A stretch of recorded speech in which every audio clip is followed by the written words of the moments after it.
wanje ni Kristo. Abakunzi b'amahoro.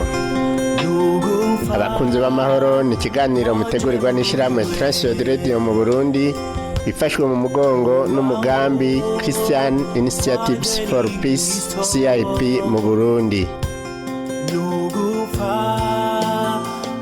Kaze mu kiganiro abakunzi b'amahoro.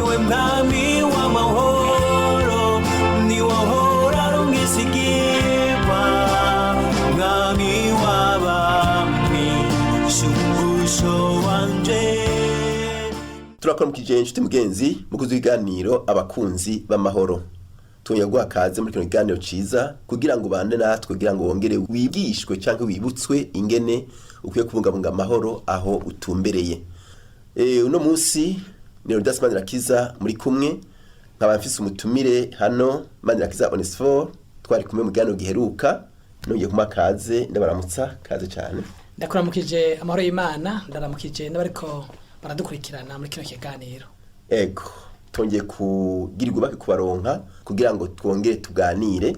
Hariho amajambo twavuganye mu kiganiro giheruka aho twavuze cyane cyane ku buzima bw'umukristo tubugereranije n'ubwa Nehemiya.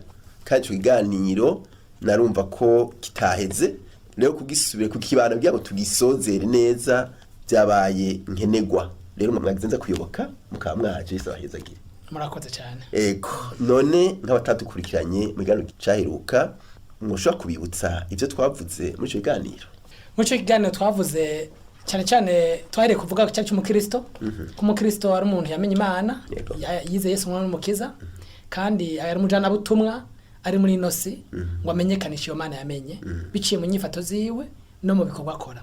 Hayama tuvuga yuko umukristo twamugiranije n'uwitwa Nehemiya umwisirayeli yari mu buhungiro yaba ibwami akorera umwami yagize ishaka n'umuhamagaro wo kuja kubaka inzitiro z'i Yerusalemu zari zarahomvotse. Hanyuma twahavuye tubagereranya ingena Nehemiya n'umukristo w'ubu twabagereranya twasanze bafite igikorwa nka kimwe no kumenyesha ya Mana nyene yawe Imana y'Abisirayeli ubari Imana yacu no kuyimenyekanisha aho bari no mwisi barimwo. Hanyuma rero twasanze Nehemiya mu vyamuranga umukristo wa kino gihe yo kwigana ubuzima bwa Nehemiya kwari gukunda igihugu gukunda igihugu canke kugira ishaka y'ubwami bw'Imana byarafatana ico gihe ukukunda igihugu haba ari muri ishaka y'ubwami bw'Imana. Isirayeli ukwihagaze neza ni kwizana ry'Imana ryahabwa icubahiro. Hanyuma twavuganye ko umukristo nawe nyene ahari kuko ariho yatumwe yo hakunda akunda igihugu akabigaragaza mu buryo butandukanye. Twavuganye yuko mu kubigaragaza mu buryo bumwe no gusenga mu kugisengera nkuko Paulo yabiduhamagarira mu ikete yandikiye Timoteyo n'ahandi bayani makete. Hanyuma ikindi nuko yogira icyo aterereye. Twavuganye yuko umwe wese afise aho Imana yamushitse n'urugezo rwaho ashobora gushika.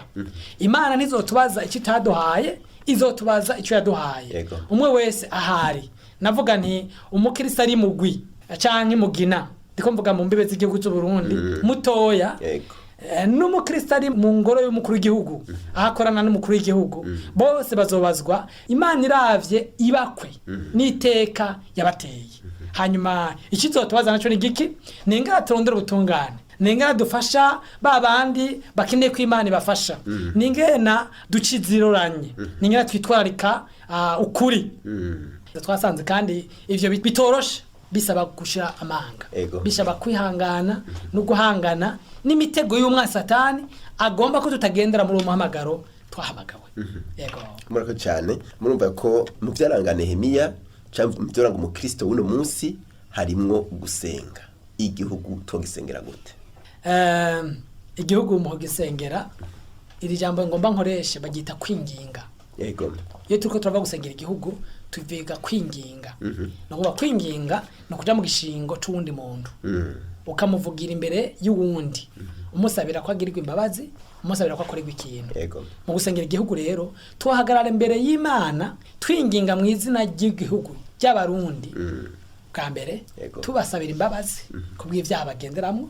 Bwa kabiri tubasabira Imana ngo ibagenderere amaso yabo yuguruke ayimenye kuko abantu bazogenda neza bamaze kumenya Imana niho bazova mu ngeso zabo mbi ubwa gatatu dusenga ngo Imana iduhe ibyo dukeneye mu gihugu amahoro iterambere umutekano atarugira ngo tumererwe neza muga ko twibuka yuko yatamahoro ahari ivyaha biragwira yataterambere ari hari imfuvyi n'abapfakazi babagowe banahonikora nibo bapfu bwa mbere kandi birababaza imbere y'Imana hanyuma bwa gatatu dusaba ngo Imana ikirinde andiko nkurikiza ryasengesho rya dawa twese nivyo bivuga nti ivyo umuntu yosaba Imana ikirinde imigambi ya Satani uko buri gihugu cyose gifise abadayimoni bakigwanya nk'uwo gifise abamarayika bakigwanirira rero iyo ntambara yamaho rero ko dusaba ngo Imana ikirinde niko Imana ifata mpiri ivyiyumviro vya Satani aho vyoca hose ikabisambura ego murakoze cyane uwo ni uteza gusenga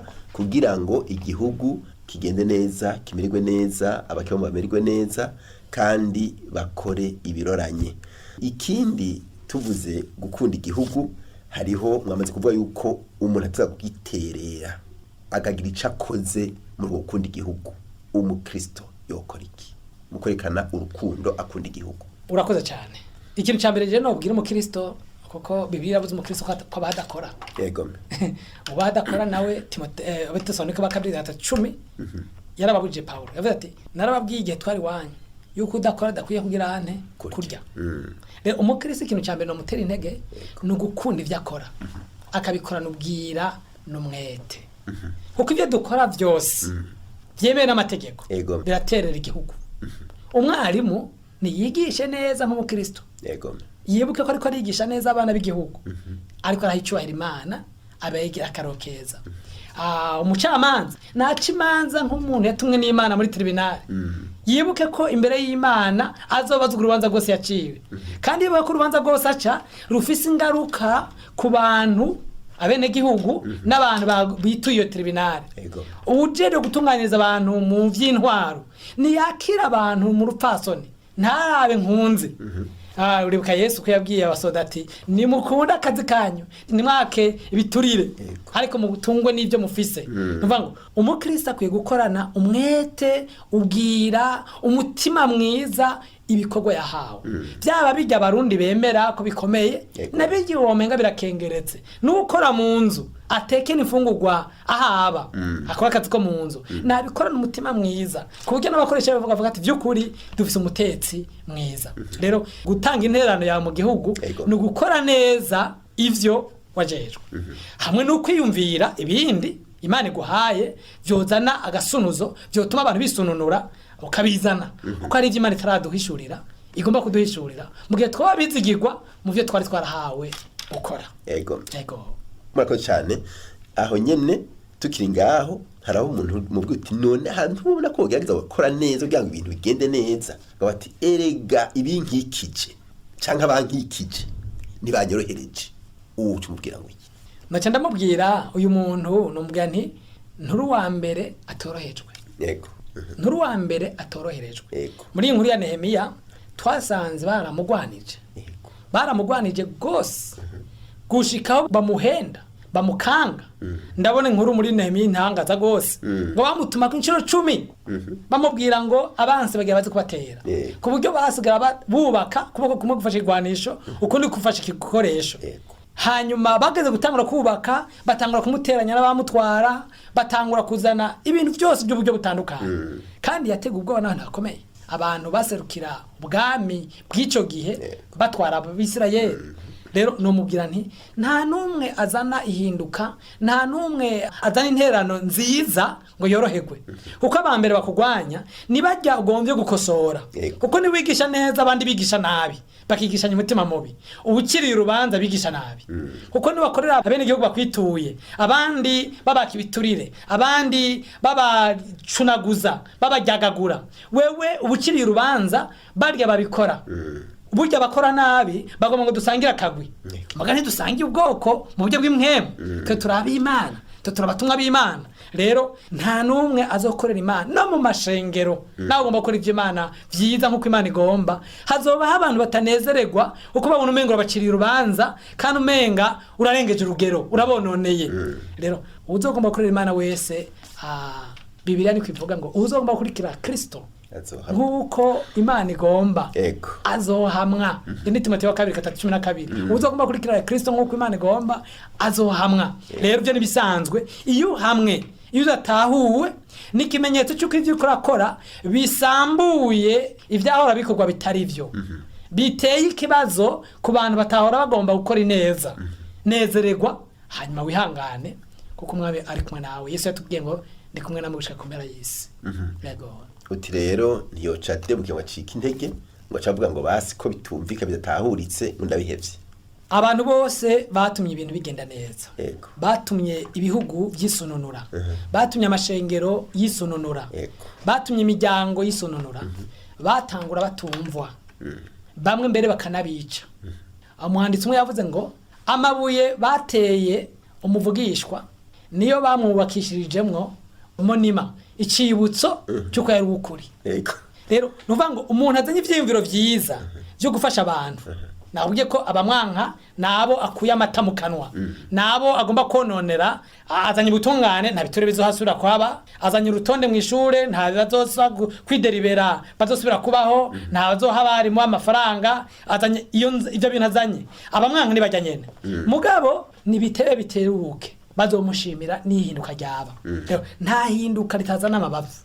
Umuntu wese yorema agashira umutima kuco yiteze kuzobona kibaye iherezo ry'ibintu ntashyira umutima ku byo bariko arahura navyo uwo mwanya ariko arabikora. Ego. Murako cyane aho kwarukwere cyari cerekeye urukundo dukunda igihugu, urukundo dukunda ni Imana iba yadutumye, Imana iba yaduhamagaye mu kuyikunda ntivyoroshe kandi umva ko bisaba ko umuntu ashiramwo inguvu ariko agashiramwo na wa mwete watubwira wa mwete wa Nehemiya. Batwiko Nehemiya ari umuntu w'umwete sivyo? Yego. Ishaka umwete avuga ati vyanga vyakunda ndashaka kuntumbera kubaka igisagara Yerusalemu kandi mpeje Imana icubahiro mpeje n'igihugu cacu icubahiro. Iruhande y'ukunda igihugu mwavuze yuko ibikorwa twaje kubivuga ko kandi numva ko kugira ukore bisa naho nyene kushamwo izo nkomezi n'umwete. Hari ikintu mwavuze citwa ukuri n'ubutungane. Umukristo yoshamugira gute? Ubwa mbere ukuri n'ubutungane iryo jambo yaba amategeko y'igihugu yaba amategeko agenga ubuzima butandukanye bw'igihugu arabivuga. Turacyaje ubutungane n'ukuri. No kuvuga hari amategeko n'ingene ibintu byateza kumera no kubigendera uko nyene. No kwibuka nturenganya abantu. No kwibuka ntiwikwegereko n'ibindi abantu bagahabwa ivyo bakwiriye guhabwa ivyo bafitiye uburenganzira. Rero umukristo wewe akwiye kurengera abandi akabishira imbere akabigendera uko abandi bobo batizera Imana barafise ibituma batabigendera. Barafise igituma batabigendera ingenda bikubwire. Manyefeso 4 ku murongo wa 17 umvirize ngena havuga abango nico gituma mvuga ibi nkabashingira intahe mwami wacu ngo ntimugwe mukigenda nkuko abanyamahanga bagendera mu bitagira ikimazi byo mu bwenge bwabo. Ivyumviro vyabo biri mu mwijima batandukanijwe n'ubugingo buva ku Mana kubuko utamenya kuri muri bo no gukomantara ku mitima yabo. Kandi babaye bitimbe bishira mu ngeso z'isoni nke mu gukora ibihumanya by'uburyo bwose bifatanije no kwifuza. Ariko mweho nimwize Kristo mutyo namba mwaramwumvise mukigishizwa muri we nkuko kuri ko muri Yesu kuri kubabwira yuko kuvy'ingeso zanyu za kera ngo mwiyambure wa muntu wa kera abozwa no kwifuza ku ruhendo. Abantu bataramenya Imana bavuga ngo babozwa no kwifuza ku ruhendo. Ivyumviro vyabo ntibimurikiwe n'umuco w'Imana. Mu vy'ukuri n'ukuri barakwirengagiza kuko basa nabahumye. Icaha kirahuma amaso abantu. Icaha kiratuma umuntu abigitimbe. Akirengagiza ivy'abantu bose bumva. None ndagomba kubaze warumvise inkuru z'abamama badandaza abakobwa babajana mu shurashutsi. Ni gutuma mama afise umutima ukora yo fata umwana w'umukobwa azi ngena bigoye akamujana mu shurashutsi. Abanyavyaha rero kumvenikane neza amaso yabo arahumirije imitima yabo irakomantaye niko biri yatubwiye kandi barongorwa n'ivyifuzo. Icupa ry'ikiyeri rimwe riratuma menja akahemukira abantu agaciza ngondagonde akareka ibidandazwa bikinjira biteguye hirya amategeko bikonona igihugu. Nuvuga ngo abo rero ntitwobigana. Oyabo ntitwobigana tukwibuka yuko twebwe ahubwo nitwebwe ntangarugero nitwebwe muco. Ibi tugomba ko abandi bakora ibi tugomba ko abisi abatizera imana bagenderamwo nivyo dukwiye gutanga akarorero kavyo bazobikora biganye twebwe n'ubu burongozi tuvuga ko abantu borongora neza baterwa abakomine batwara inzego zitandukanye z'igihugu ntibikwiye ko tubivuga tutabwerekana mu mashengeri wacu cyo gituma kino gihe dufise ingorane aho duhanura ngo barongore neza natwe wacu ari ingorane uwizera rero akwiye kuba intangarugero imboneza cyangwa akarorero muri ivyo tuvuga byo guharanira ukuri n'ubutungane mu buryo twitwareka imiryango yacu dufasha ibibazo biri mu kibano cacu dufasha bari mu kazi aho dukorana ku buryo biteba bikanandukira n'amategeko y'igihugu bakavuga ati yamara dukore nk'uku aba bantu bakora yego murakoze cyane ikibazo nosa ugomba gusozera ko ni iki kibazo uku kuntu Nehemiya yarari wavuze yuko Nehemiya ntiyagombye kurondera ibinoboye cyane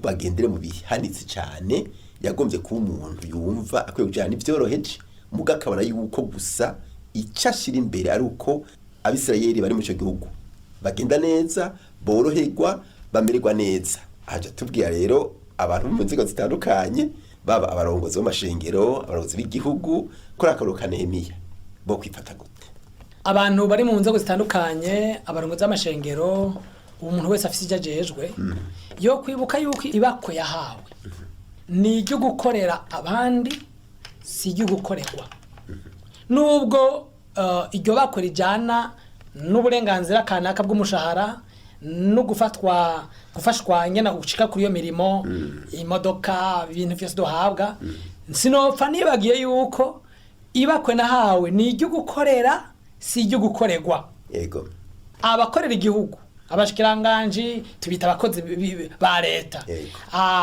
n'abakozi turabakozi abakozi b'Imana turabakozi sinzi kunyumva neza rero twoshira imbere cyane kindi twahamagarirwa gushikako bya bindi twiteze gushikwako nuvuga ngo wa mwimbu banshiriraho babana ko bomenya nimba n'umwarimu cyangwa umuyobozi babagwaye ko botunganirizwa nimba nkora mu bitaro babanyagihugu babe n'igihugu bo mu ntara mu komine nimba ndi mu ntwaro babantu bafise ingorane z'umutekano nimba nje umutekano no kwibuka ko ukunezerwa kwanje canke akaneza neza kanje nigihe baroraniwe batororaniwe nananiwe nico gituma Yesu yatubwiye ati murazi ngana abami bo mwisi batwara abantu babaremereza imitwaro ariko je naje kubabwira ngo umukuru nabe muto w'abandi nakorere abandi no kuvuga rero Nehemiya niwo murongo yagenderamo yagenda yitwaririza ati nzonezererwa mbonye abantu bamerewe neza rero jewe nzomererwa neza bamerewe neza nubwo namererwa neza ku rugezo ubwo ari rwo rwose igihambaye no kwamererwa neza hanyuma nca ndibuka ijambo ryo mu migani rivuga ngo izina ryiza riruta ubutunzi nkwiye gukurikira ko ngira izina ryiza bajya abantu ndiko ndakorera bajya abantu najejwe haba ku rugezo rw'igihugu hejuru canke hasi canke mu ishengero canke mu mashirahamwe izina ryanje ndaryubaka buri munsi mu vyo nkora ni ntakora neza ngo nshire imbere inyungu zabonejejwe ndabagwanirire ndabavugire ndabitwararike ndiko nubaka izina ribi ubwo nubaka izina ribi ndiko nzanira umuvumo jewe nyene nabi wanje kandi sinzomara igihe ariko ni nabo mwizigirwa mu byo nahawe naho ntotunga n'ingoga naho ntoronka ibya abisi bitagutunga nzoronka icyo abantu bose bifuza ni izina ryiza nzosiga abana banje bavuga ati bajya n'abana b'umuntu w'intore nzobaho nige ntazoba nkiriho nzoba ndiho bazaguma bavuga ati hariho umuntu yakora ibintu bimeze neza yatanze umurongo mwiza urumva iryo teka none ko umuntu abaho imyaka itarenga 100 ibyo wari ukivyibuka naho wovyibuka ushaje ko atana kimwe kiba kikunezereza mbega muri ino si niki kico tuma umuntu ahimbagwa ni izina ryiza nicyo ryonyine usigira igihugu ukarisigira n'abana n'umuryango wawe yego kwa gasore yavuze ijambo rikomeye cyane ngo votre satisfaction sera notre fierté ngo ugutunganiza kwanje kumva muhimbawe nibyo bizotunezera nibaza kwiryo wari wese mu gihugu yogipfuza nicyo takuturavuga ryazina nane mvuga tumuvuga nuko mu buzima bwiwe bagiye kumuragwa gasore yasize amazangaye sinzi ntavyo nzi cyane mugabo yasize ijambo yasize izina yasize akarorero k'umusore akiri muto naho yari yubatse afata ubuzima bwiwe bw'umwana w'umwami akaburengera akitwararika abarundi uwo rero nkwiye kumwisomamwo je nk'umupastori njero ivy'imwemu n'amashirahamwe rukristo nkabikorana umutima nk'uyo havuga nti naba nkiriho ndakiriho bantu bakwiye kwibuka umuntu yashize imbere ivyo ajejwe akarondera ineza yabajejwe ivyo rero ico kimwe ujejwe umutekano ujejwe ubutungane ujejwe urwego rutandukanye rw'igihugu n'uri mu mihana n'ujejwe umutumba bati harabaye umukuru w'umutumba w'intungane yego iyo dushitse ku munsi mukuru wo kwikukira hariho abantu benshi bashimigwa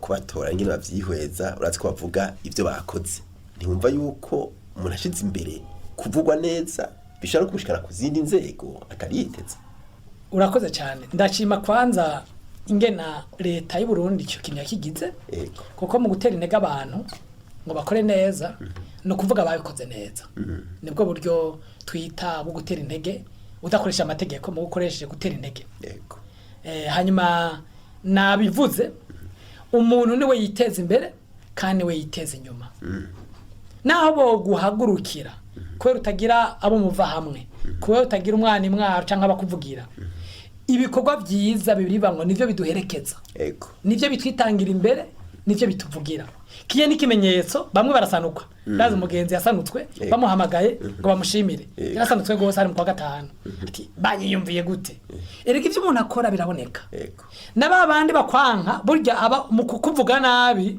baba bariko barakuvugira bagira ngo barakureze ngukora nabi mugabo bariko baragirane bakuvugira biba bituma abantu bakuraba rero nukuvuga yuko umuntu akwiye gushira imbere igikorwa gikozwe neza n'ukororanirwa kw'abakorera bitebe turi muri buno bugingo igihugu kizodushimira naho tudoshimirwa n'umukuru w'igihugu twese ntizoshikirwa ngo tubone umukuru w'igihugu mugabo abadukikuje ikibano n'akahise kazokwama kadushimira kavuga ati hari umuntu yakoze neza rero umuntu niwatezwa imbere atezwa imbere n'ibikorwa vyiwe cyangwa atezwa inyuma n'ibikorwa vyiwe ndababariyo abantu bajejwe amabanga niba yakoreshe neza ku buryo bitazopfa bwibagirana birababaje ko umuntu amara imyaka 3 imyaka 4 umuyobozi ajejwe urwego kanaka akavaho ntibamwibuke ni kubera iki umuntu hawe bakwe ryo gukora ikintu afata ingingo afasha abantu akwiye kubikora neza kubera atazopfa musubije inyuma ni gute ni gihe wirengeye ni wibabare ukababara abandi hanyuma ukabakorera neza niho baguma bavuga ati yamara hari umuntu ugasanga uzwi nabo utarutse yego murakoze cyane nibaza ko tugeze n'abasoza kino kiganiro kandi magizenza kutwitaba abadukurikiranye kuba dufatiye mu nzira turiko tugereranya umukristo n'ubuzima bw'umukozi w'Imana twa Nehemiya ingene yakunze igihugu akiyanka akagira ishaka agakora ibintu bitunganye kandi agakora n'ibirama kugira ngo ahavuye n'ibyo byibagiranwa nico twako turavuga kandi twavuze bitari bike twerekana neza yuko by'ukuri umuntu yokora ivyiza kugira ngo ivyo vyiza rikarakora bimuha izina bimuha iteka bituma atazokwibagiranwa nayo yoba yarapfuye hamwe bavuga bati ahantu haraciye umugabo kandi ivyo navyo nico abarundi kuva kera bamye bipfuza kandi n'iryo jambo bavuga ngo umuntu akwiye gupfa n'imiburiburi asize umugani niko abarundi bavuze hari ico muhereza ko cyo nohereza ko nuko umuntu afise iminsi mike kubaho mu buzima iyo minsi nayo ni minsi nkuko izaburi bivuga ni minsi irangwa n'umuruho yego avuka arira agakura agwana agasaza aniha ubwo nibwo buzima bw'umuntu avuka arira agakura agwana agasaza aniha muri iyo minsi rero ahawe akaryo ko kubaka izina no gukora igikorwa kizokwama cibukwa yarapfuye yavuye muri no mubiri kandi kizomukurikirana n'imbere y'Imana rero novuga nti bibiri bivuga ngo mukoresha akajyo kose Imana ibahaye ahandi babivuga ngo muguru uburyo mu bugwiza notera intege nitentege jewe ndera intege wari wese kwa dukurikirana ugihumeka ugifise ibakwe ryo gukora iciza ugikore kuko ejo sahi wawe iwawe naho umunsi ugikore wibaza uti mbega abana banje bazokwita ko ndaba ari abana bande ugikore wiyumvira icyo abantu bazokwibuka warapfuye. Ugikore wiyubuka ko uko ukora uko wigenza mu bikorwa ujejwe niko uburi kuraha izina ryawe umurongo kanaka. Rero ntidute mwanya wo muri nosi ngo twibagire icyo twahamagariwe ko turi ingenzi kandi kumuhinga wayo ayigendamwo mu bwizigirwa agakora ibyo ajejwe mu gihe kanaka yagihawe kandi ntazokwamana ico gihe kiraharuye.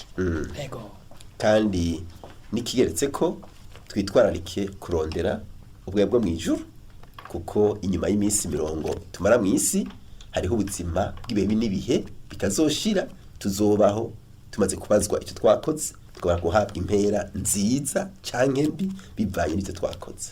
Sibyo Gapasito? Nivyo jambo ry'Imana bango itanguro ry'ubwenge no kumenya uhoraho. Vyo mariki ko umuntu yunguka ivyo muri nosi ubugingo bwe bukaja muri gehenomo. Aya namajambo menshi avuga ati yamara umuhinga yamara umunyabwenge n'umuntu yibaza iyo azoja yava mu mubiri. Umunyabwenge nivyo turafisa abanyabumenyi n'abanyabwenge batwigishije. Mugabo nimba ubuzima bwiwe bugarukira ku munsi azopfa atabona ibindi bikurikira ubwenge bwe bafisa kugarukira. Nakwiye kwiyumvira iyo ubuzima bwiwe buzomara imyaka idashira. Rero ivyo uvuze nivyo kuri dukwiye gukora tuzi yuko iminsi yacu haruye mugabo tuzova muri no mubiri twambara uyundi ntituzoba duheze. Rero iri bako dufise muri no mubiri turifate nka nkama turikoresha ibintu bihesha cyubahira Imana bituma ibihugu bikomera bituma ubwami bw'Imana bwasasagara gutyo twiyubakira izina ryiza muri nosi bijanye n'ibikorwa twiyubakire kandi nakazoza mu bugingo budashira. Yego murako cyane twadushimire umukozi w'Imana Pasteur Onesphore Manyakiza yaturamishije dushimira nawe warutuze yompi nize neza yuko mu byo twaganiriye byose wafashe ingingo yo kubaka kazoza kawe neza byaba mu by'ubugingo kandi byaba no mu bugingo buzoza kuko inyuma y'ubugingo hariho ubundi buzima bwiza cyane ahatakuniha ahatagusuza umutima atangwara ziriho atantambara ataninzara kuko hari abantu bose babagoka kubera inzara. Rero nizeye ko wafashe umurongo mwiza kandi uzogira ico ushitse ko niwakurikiza zino mpanuro twahawe n'umukozi w'Imana. Yesu abahezagire. Ufite ikibazo c'icunganira telefoni 71 amajana 24 197 cyangwa ugakoresha 39 amajana 499 amajana 619 canke ukadusanga aho dukorera ni mw'irohero ya mbere ibaragitiriwe Gerard inimero 27. Niwe mwami w'amahoro ni wahora rumisigiba. Ico cari ikiganiro abakunzi b'amahoro mutegurirwa n'ishirahamwe TWR Radio mu Burundi bifashwe mu mugongo n'umugambi CIP mu Burundi. Ukaba nawe ugomba kutubaza cyangwa kutwunganira ushobora kutwandikira cyangwa ukadutelefona wanditse ukoresha agasanduku ka posta 1140 i Bujumbura canke email TWR Burundi@gmail.com canke naho ukatwandikira ubutumwa bugufi kuri telefone ngendanwa inomero 79 amajana 387 199. Iyo telefone urashobora no kwitwandikirako kuri Whatsapp. Mu masaha y'akazi urashaka kudutelefona kuri 22 24 26 57. Tukaba tukwikibanuye naho ubutaha.